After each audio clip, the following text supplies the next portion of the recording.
সেমিফাইনালে ইন্ডিয়ার টিম উঠলো, আমরা সবাই মিলে এখনো দেখছি। ঘড়ির কাঁটায় বাজে হচ্ছে প্রায় 10:30টার কাছাকাছি, মানে 11:30টার কাছাকাছি। 10:30 আমার ঘড়িতে দেখাচ্ছে, আমি জানি না কোন ঘড়িটা ঠিক। কটা বাজে দা? 11:15 বাজে, প্রায় 11:15 বাজে।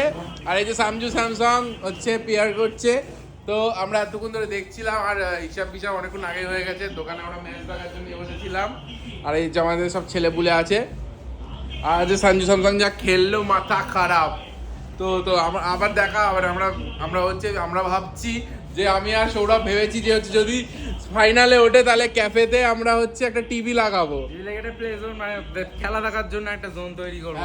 যদি ইন্ডিয়া ফাইনালে ওঠে আমরা চেষ্টা করবো আমরা বলছি না যে করবো না, চেষ্টা করবো যে একটা টিভি প্লে জোন এখানে লাগানো। আমাদের চায়ের দোকান আছে, তার অপোজিটে টিভি নাকি, না লাগালেও কোনো ব্যাপার নেই, এখান থেকে ডিরেক্ট টিভি দেখা যায়।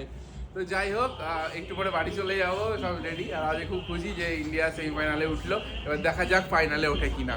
তো বাড়ি যাই, গিয়ে হচ্ছে ডিনারটা দেখাবো আমি কি করছি, দেন শুয়ে পড়বো। তো টাটা।